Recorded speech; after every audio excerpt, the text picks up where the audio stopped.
Hoje pode. Com Marcelo Abud.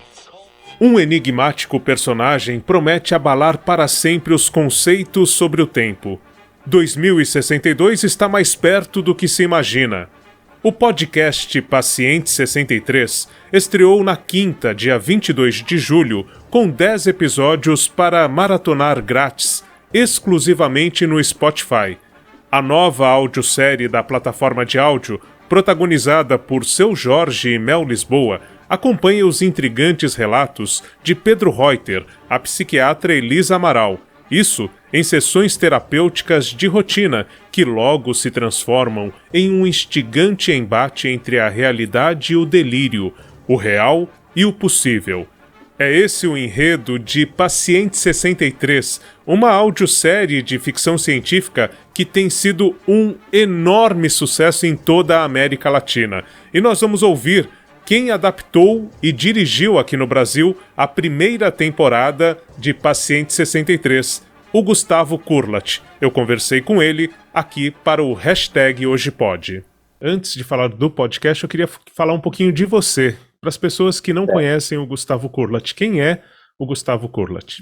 É um prazer estar aqui, é um prazer conversar com você. E, enfim, eu tenho uma trajetória, um caminho, na verdade, muito misturado primeiro de produção artística e de educação. Eu sempre trabalhei com as duas coisas.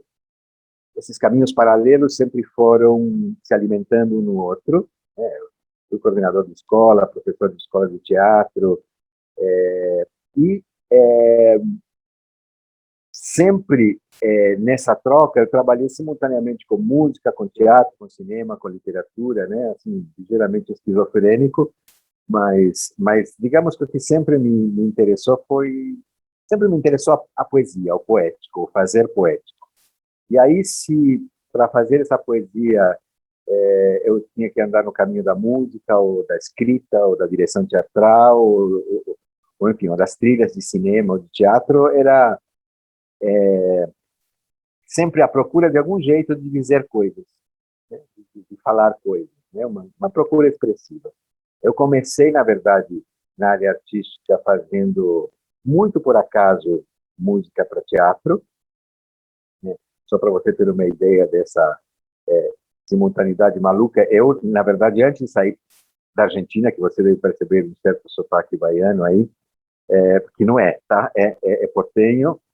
Eu estudava medicina, né? Eu cheguei a fazer alguns anos de medicina, mas depois eu saí em épocas conturbadas da Argentina e aqui acabei começando a fazer, por acaso, total música para teatro, que começou a funcionar, comecei a fazer uma peça, outra peça, outra peça, da música para o teatro, passei também para música para cinema, e aí cada uma desses percursos, cada um desses percursos me levou, por exemplo, fazendo música para teatro, me deu vontade de escrever, me deu vontade de dirigir, aí fazendo cinema, música para cinema, comecei também a fazer algumas coisas de roteiro, então tudo foi se misturando, aí escrevendo, me deu vontade de escrever livro, e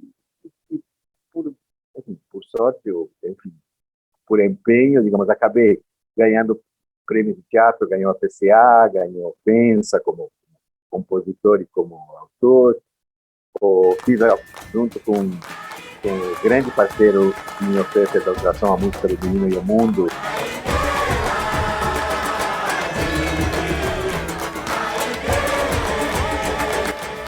E a gente foi pro Oscar com o filme, com uma animação brasileira que era o Oscar, aí eu escrevi o livro foi indicado por Jabuti.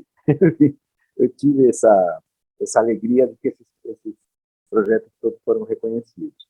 E trabalhando com o Ultrassom, que é uma produtora muito parceira, muito amiga, que tenho muito no coração, aí eles me convidaram para dirigir também podcast e para adaptar e aliás, para primeiro traduzir e depois adaptar o Paciente 63, que a gente ia conversar um pouquinho. Antes de receber esse convite da Ultrassom para dirigir o Paciente 63, também para fazer, de repente, o roteiro, a tradução, qual que era a sua relação com o podcast até então, Gustavo? Como é que você lidava com essa mídia? Na verdade, eu tinha pouquíssima relação, porque eu tinha trabalhado com séries, então sempre trabalhava com imagem e som, embora eu já tinha dirigido voz original, né, para a série, que tem muitos pontos em comum, mas que sempre tem o diálogo com a imagem, né? Então, o grande desafio do podcast foi que a imagem tinha que surgir, tinha que brotar, nascer da própria voz dos atores, né? Ou seja, e da trilha, e dos efeitos, claro. Mas esse foi o desafio. Mas minha relação anterior, na verdade, tinha uma relação, olha que interessante, tinha uma relação antiga, de 99, 2000, onde eu tinha dirigido na época nem existia, ou não usávamos a palavra podcast, eu tinha dirigido uma novela de rádio. E foi quando eu trabalhava na Escola Livre de Teatro de Santo André, eu era professor, e a gente fez, na época, fizemos 2 CDs, que era uma novela, e a novela só o áudio, contando a história da cidade através de um texto maravilhoso do Luiz Alberto de Abreu, que é um dramaturgo super importante. E eu dirigi, junto com o querido Chico Medeiros, já falecido, dirigi justamente a novela. Foi muito legal, era com Antônio Petrin, a Sônia Guedes, e todo o elenco dos professores e alunos da Escola Livre. Então, interessante porque há 20 anos eu tinha feito um podcast que ainda não se chamava podcast. Isso foi uma experiência bem interessante. Perfeito. Agora me fala uma coisa, com a questão da pandemia, os artistas tiveram que se reinventar, né? Os teatros acabaram ficando em segundo plano, tudo. Você acredita que isso acabou antecipando esse movimento do podcast com uma linguagem aqui no Brasil, né? Porque nos Estados Unidos já é uma realidade e até a gente tem o Spotify como estímulo para tudo isso e acaba sendo global esse movimento. Mas aqui no Brasil ainda era muito tímida essa produção que a gente pode chamar de radionovela ou audiodrama, pensando no ambiente da internet, né? E de repente a gente tem boas produções sendo feitas nesse momento, né, em paralelo, quer dizer, a gente tem mais produções com essa linguagem. Você acredita que, de certa forma, o fato da gente ter os teatros fechados levou esses artistas que têm um talento já comprovado nos palcos para procurarem também a audiosérie ou casos como o Paciente 63? Eu acho que sim. Eu acho que modificou o jeito com que a gente olha para as coisas e ouve as coisas, né?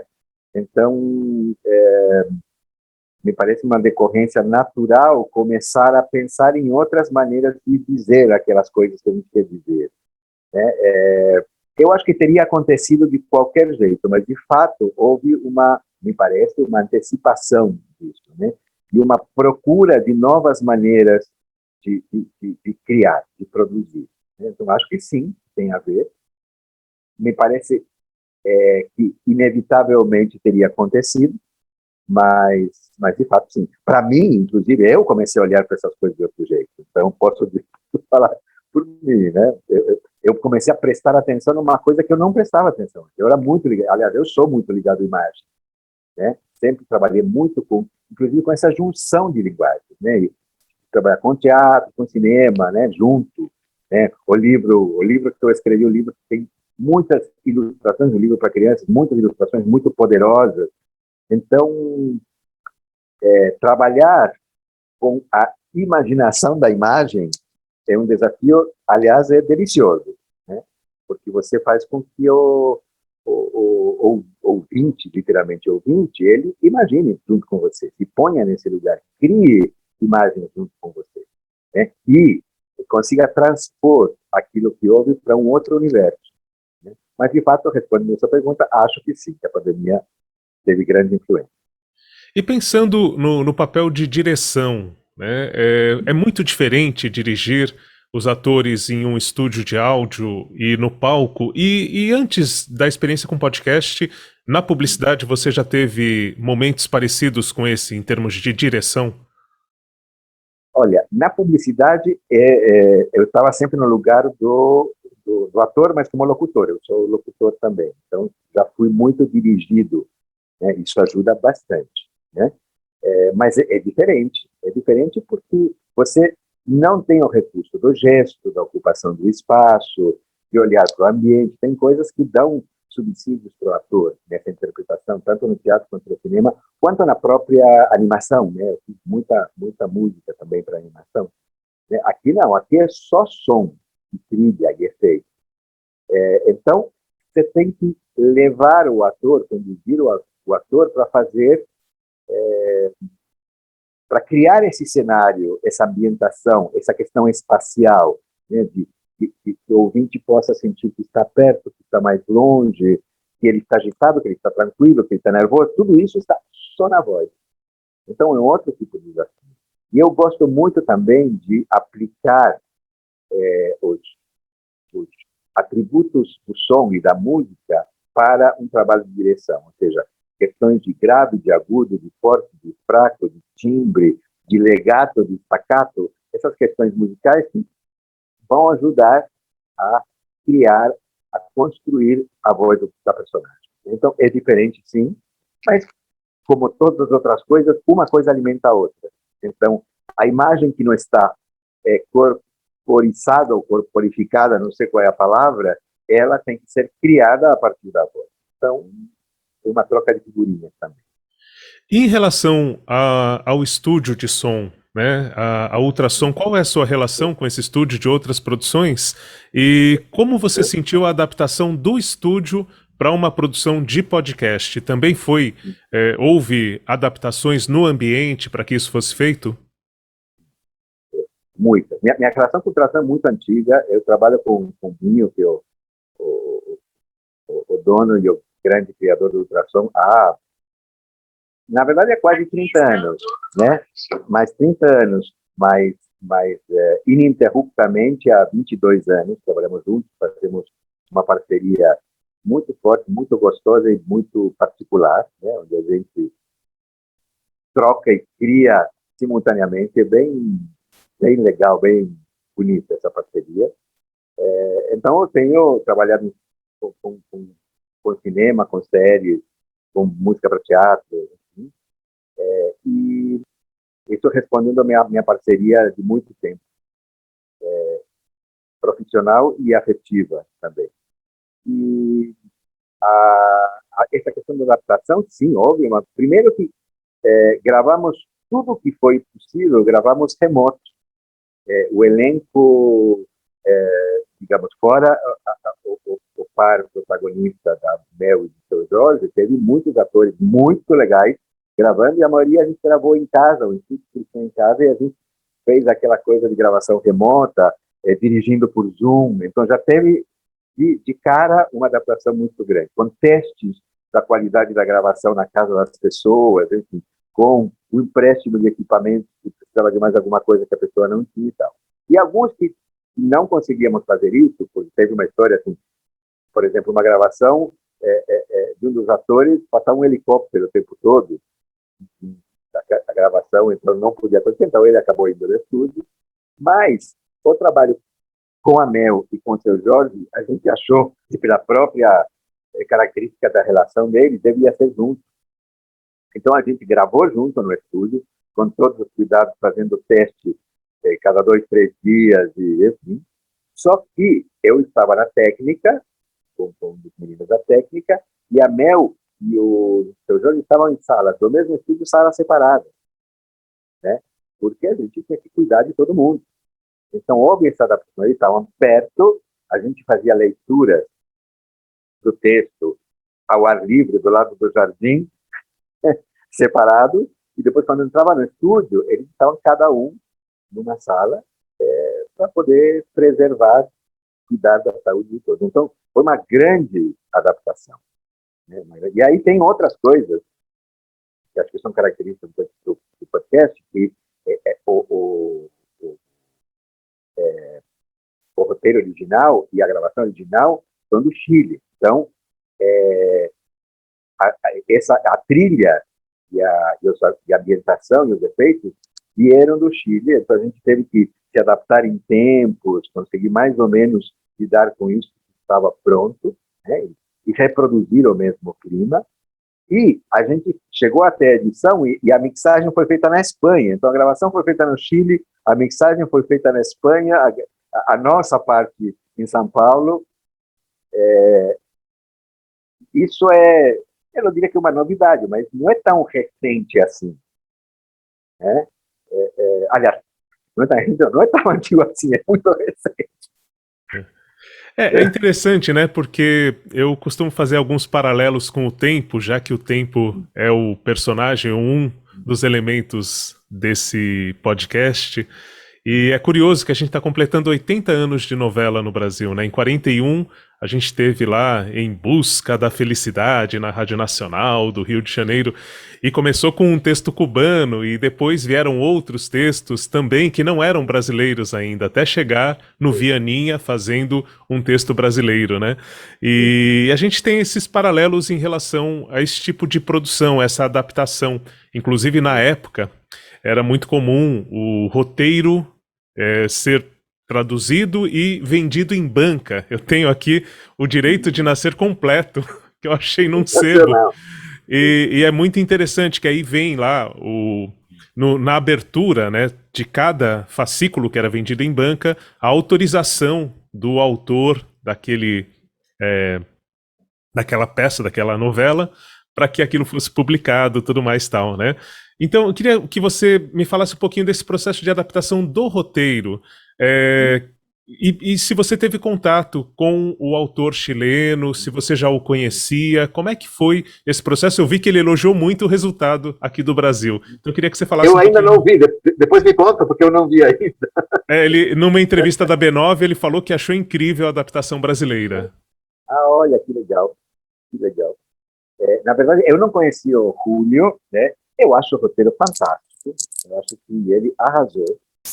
Eu acho que a Spotify teve uma grande coragem de abraçar esse projeto, e de abraçar o projeto no original e de ter a ideia de trazer essa possibilidade de adaptá-lo ao Brasil.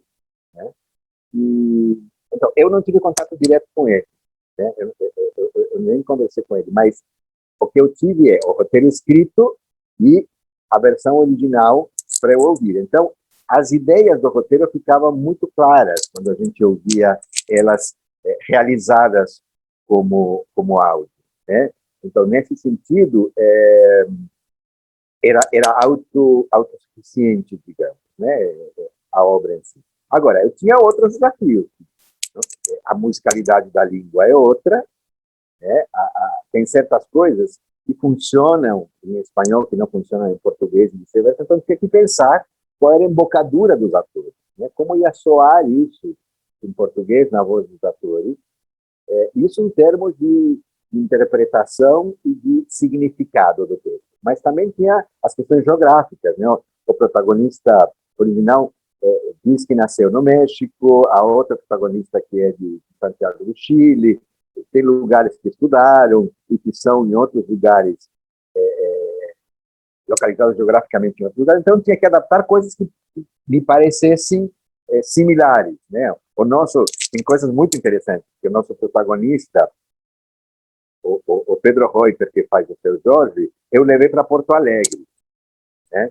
E agora, Seu Jorge tem sotaque carioca, mas o que acontece? Na trama, ele diz que desse futuro que ele vem, os sotaques não existem, que automaticamente as pessoas já aprendiam os sotaques. Então você cria, embaralha a cabeça do ouvinte, porque ele fala como carioca, porém ele nasceu em Porto Alegre, mas porém a trama acontece em São Paulo e a personagem da Mel em São Paulo, mas é proposital.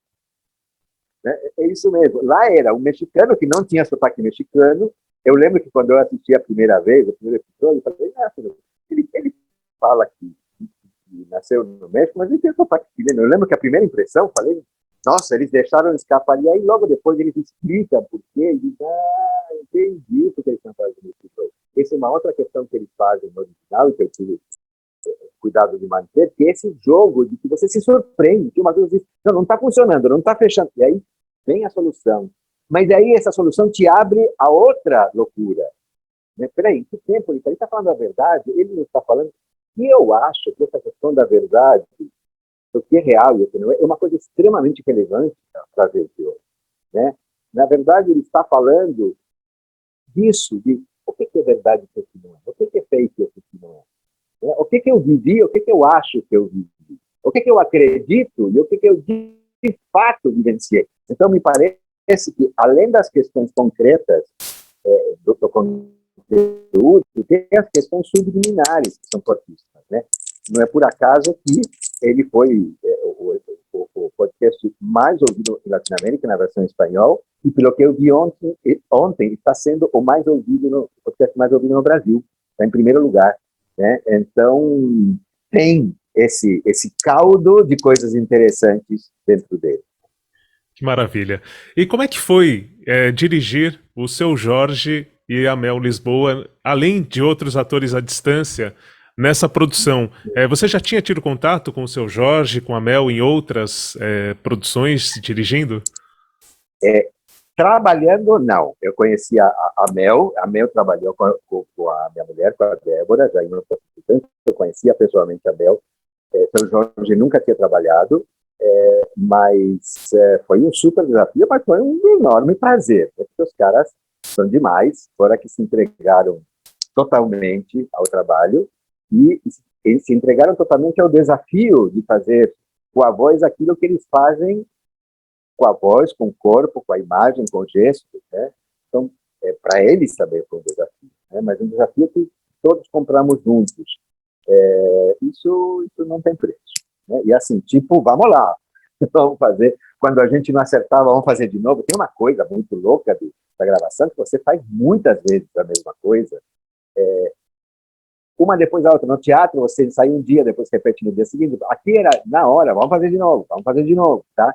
E achar essa embocadura, achar esse desenho, achar a dose. Tem uma coisa desse podcast que é um tipo de interpretação que tem que ser ao mesmo tempo contida e explosiva.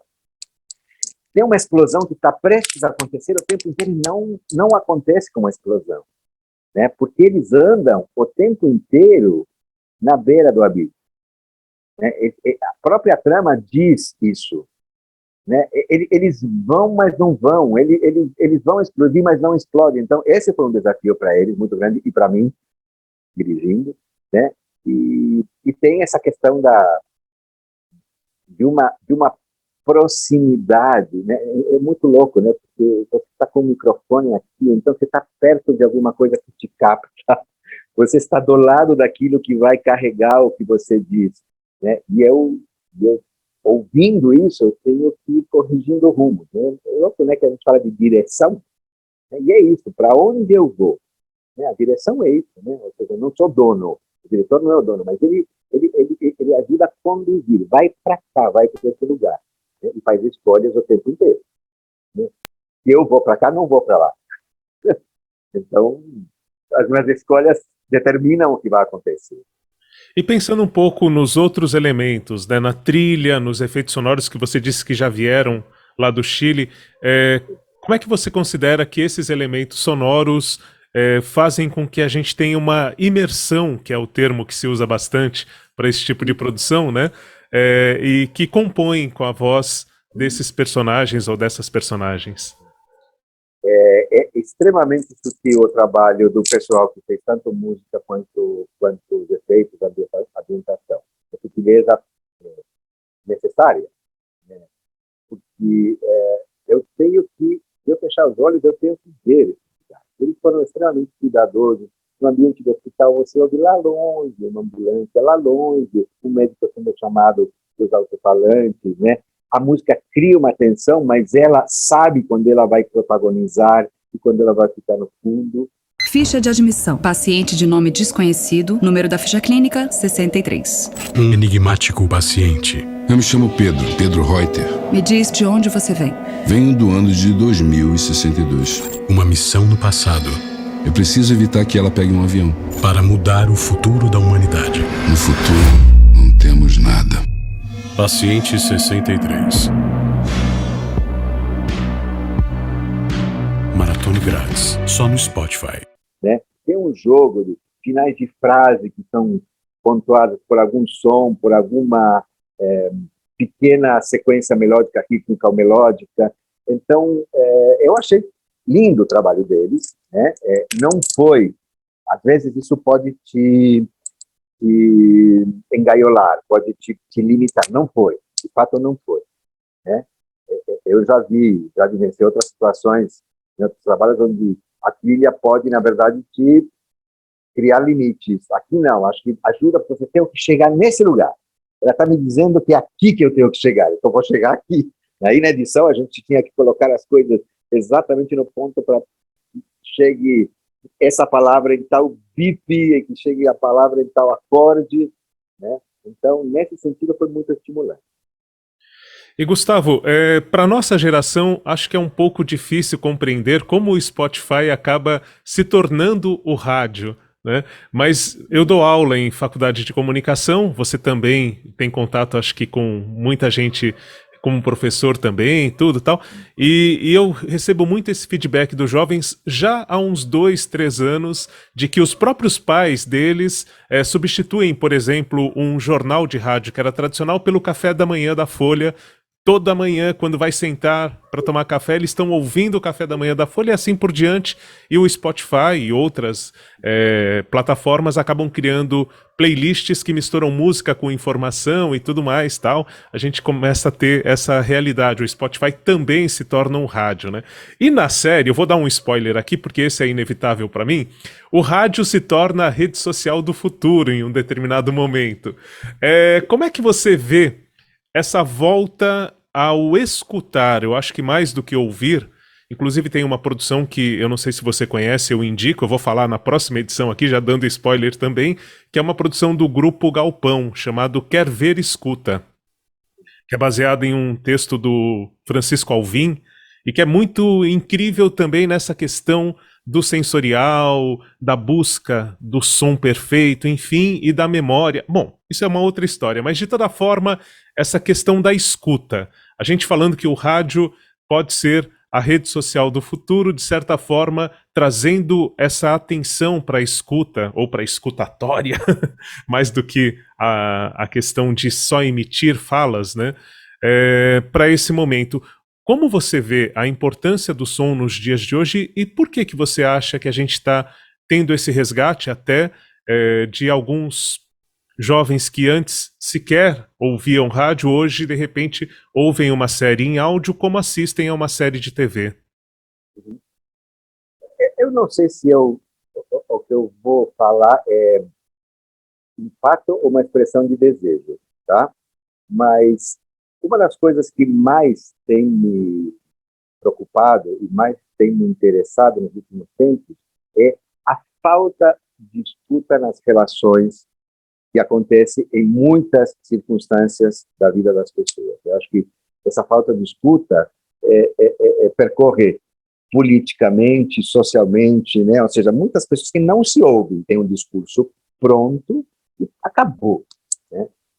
E eu tenho falado muito a necessidade do resgate da escuta. Quando eu falo em alguns espaços de educação, ou quando eu faço, enfim, na pandemia eu participei de muitas lives de amigos artistas, temos que resgatar a escuta. E me parece que há alguma percepção, talvez intuitiva, não sei, dessa sociedade criativa, dessas pessoas que criam, que sabem que temos que resgatar a escuta. Se eu chego aqui para conversar com você e não te ouço, né, que aliás a gente está muito acostumado de ouvir muitas vezes algumas personalidades que fazem uma pergunta e respondem qualquer outra coisa, né? Não vou falar dos políticos porque eu vou ficar chato, mas enfim. Mas é muito comum, você me pergunta e eu respondo o que eu quero, né? Agora, eu estou aqui para te ouvir e você está aqui para me ouvir. Isto já é transformador. O fato de a gente sentar numa mesa, sentar ou aqui na frente de uma tela e a gente conversar, se a gente conseguisse exercer isso mais no cotidiano, muitas coisas seriam diferentes. Se eu sento para uma conversa, eu já sei o que você vai dizer, já começamos com uma certa violência na relação. Ou seja, eu não estou me abrindo para te ouvir. E me parece que nos criadores tem essa percepção. Ou seja, vamos resgatar a escuta.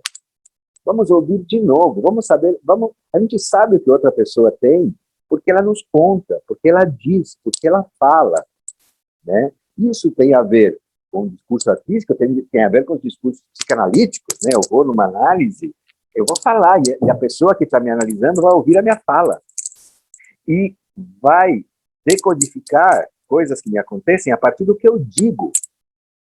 Então, resgatar o conteúdo da fala, resgatar a importância desses discursos, resgatar a maneira de ouvir os discursos, me parece fundamental para a gente sair de um certo atoleiro que a gente está na nossa realidade, seja pandêmico, seja político, seja socioeconômico, como a gente quiser descrever. A gente precisa ouvir. Então, me parece que há uma intuição, sim, há uma percepção, sim, de quem cria, de que a escuta tem que ser resgatada, que podemos novamente ouvir rádio dessa maneira onde o rádio nos tocava, nos mobilizava, né? E acho que também na série essa coisa de que o rádio pode ser uma rede do futuro, uma maneira como o futuro, é muito interessante. Que é isso? Vamos tentar ouvir de novo o que o outro tem para dizer. O outro sempre tem alguma coisa para dizer. Enfim. Gustavo, aproveitando essa questão da escuta, eu também li na entrevista do Julio Rojas, né? Deve ser assim que Julio se Rojas, pronuncia, do chileno que escreveu O Paciente 63 e que tem outros contos e histórias de ficção científica, de que o Paciente 63 nasceu quando ele atendia no consultório como dentista. E chegou um paciente contando uma história de um surto que ele estava tendo e que era isso, que ele estava no futuro e tal. Aí ele falou que guardou aquilo e quando começou a escrever, ele esperou um momento para colocar isso no mundo e achava incrível essa história. E ele não sabia se aquela pessoa que estava falando com ele estava falando a verdade ou não, de tão convincente que era, que é um pouco a história do Paciente 63, né? Eu queria que você falasse um pouquinho do enredo, a partir do momento que você tomou contato com o original, tudo tal, o que te atraiu e para quem não conhece, para quem ainda não ouviu, o que é o Paciente 63 de forma resumida, uma sinopse para instigar quem está nos vendo a ouvir. A primeira coisa, eu lembro que quando eu recebi o convite, falei, ok, vou ouvir a série original. Falei, são 10 episódios, de mais ou menos 15 minutos, vou ouvir 1 ou 2 por dia. Então, daqui a uma semana, já conheci a série. Bom, ouvi tudo numa noite só. Impossível parar, né? Ou seja, eu sentei na frente da mesa para ouvir e eu ouvi tudo, não sei quanto que dá, 2 horas e pouco, não sei exatamente, porque não conseguia parar. Então, primeira coisa, é essa surpresa atrás de surpresa que me atraiu, assim, imediatamente. E traz muitas questões nessa narrativa que não são muito caras, são muito relevantes, né? Ele fala nesses tempos de pandemia, ele fala de redes sociais, ele fala de muitas coisas, mas fala de um jeito, de um viés, de um lado que talvez a gente não tenha pensado. Isso é uma grande surpresa. O que acontece? Aparece um dia um cara na rua dizendo que vem do futuro. Então, ele é levado para um hospital psiquiátrico, porque a primeira impressão, bom, o cara teve um surto, e é levado para um atendimento que a doutora Elisa, que é a psiquiatra de plantão, enfim, vai fazer para tentar ajudá-lo a voltar, a sair desse surto. E a gente fica nesse jogo de, ok, um surto, e aos poucos você consegue, mas será que um surto? Será que o cara não vem mesmo do futuro? E fica sempre essa sensação de não sei o que está acontecendo. E aí tem uma coisa muito interessante, que a doutora Elisa, ao mesmo tempo que ela é protagonista, ela é o público. Porque ela ouve esse relato. Então, nos dá uma dimensão muito próxima, muito íntima com este cara. Nos diz alguma coisa que a própria protagonista te representa. A gente se identifica porque é ela que não está sabendo o que está acontecendo. É questionado tudo o que ela já fez até o momento que conhece essa pessoa.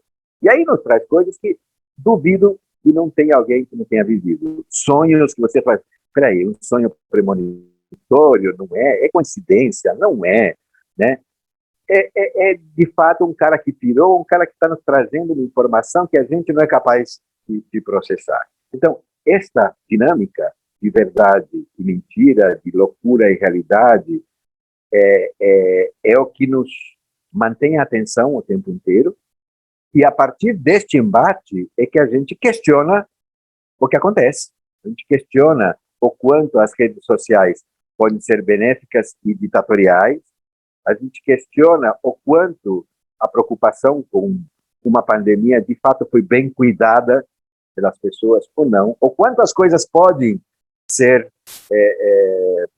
digamos, o quanto você pode prever o que vai acontecer, o quanto é fruto do acaso, o quanto está escrito, e o quanto a gente pode mudar, o que é livre-arbítrio e o que não é. Então, são todas questões que eu duvido que as pessoas, em algum momento da vida, não tenham passado por este lugar, por esta percepção de saber ou não saber.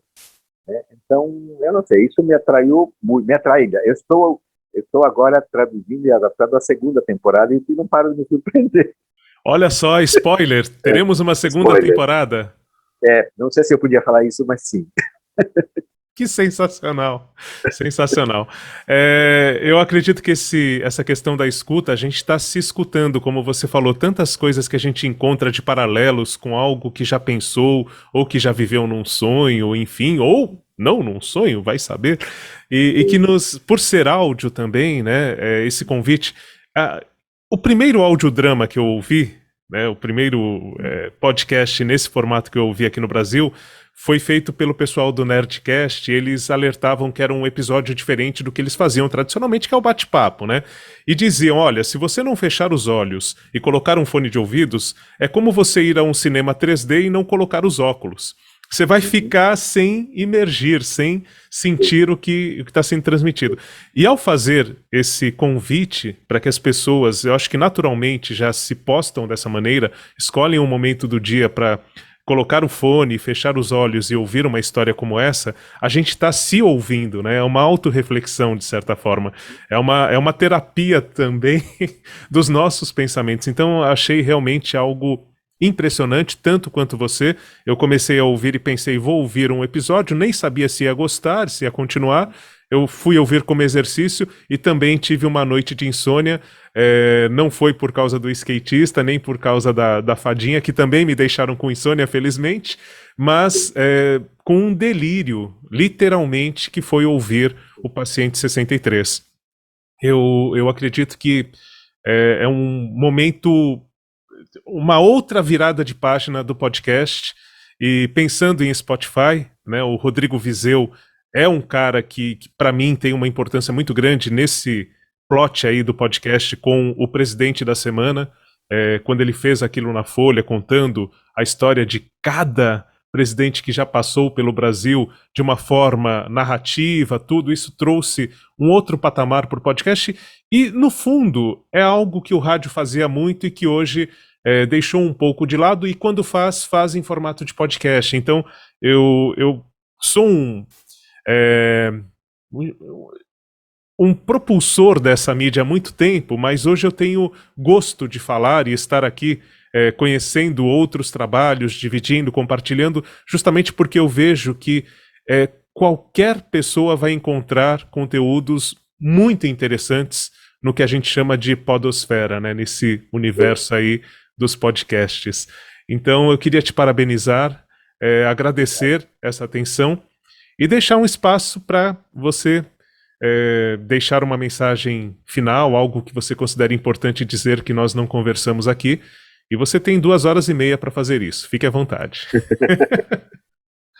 É interessante, você fala 2 horas e meia.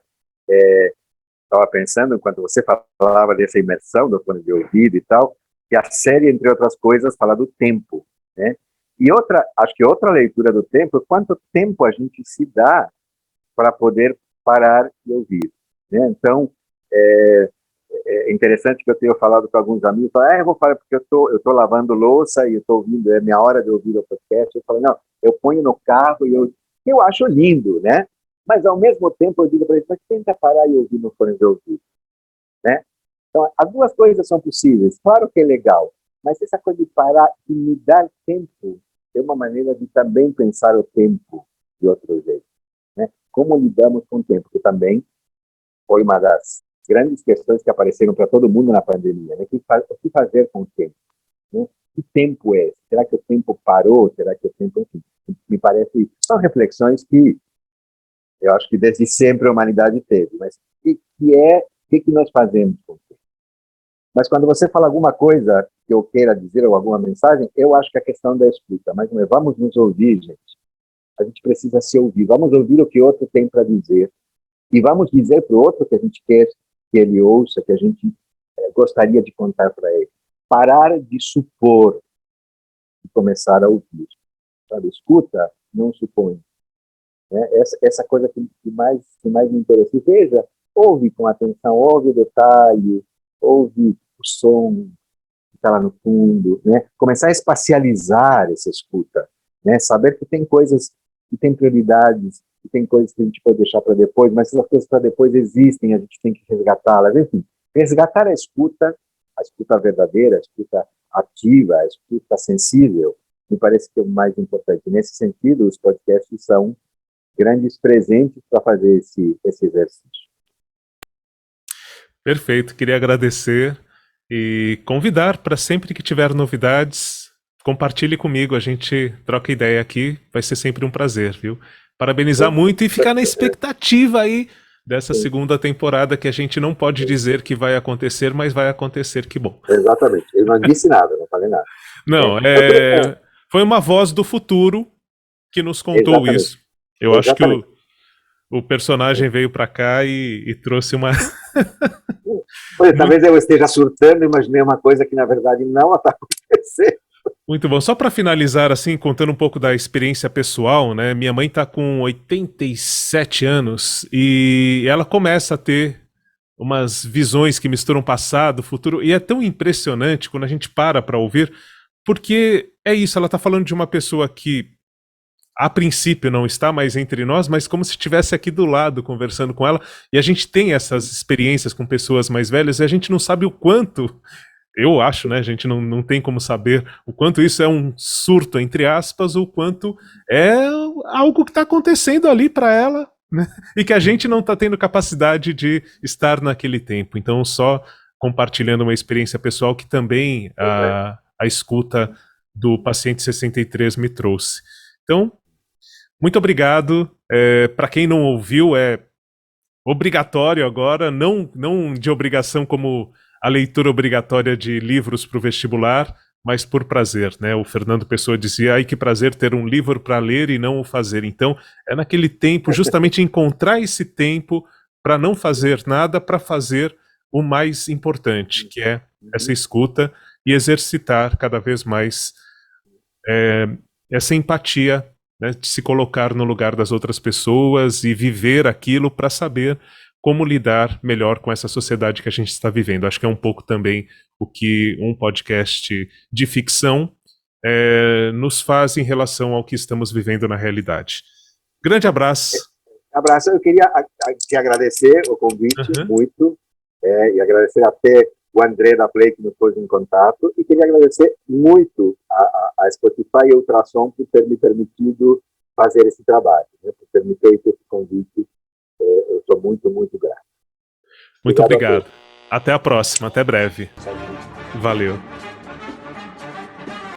Paciente 63 é uma audiosérie original Spotify. O roteiro é do chileno Julio Rojas e o protagonismo de Mel Lisboa e seu Jorge, que você pode acompanhar nos 10 episódios que estão disponíveis para serem maratonados gratuitamente na plataforma Spotify.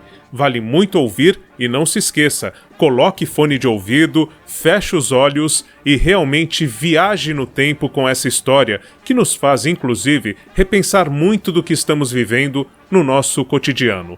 Um grande abraço e até a próxima, quando voltamos a viajar no tempo da Podosfera, o incrível universo dos podcasts.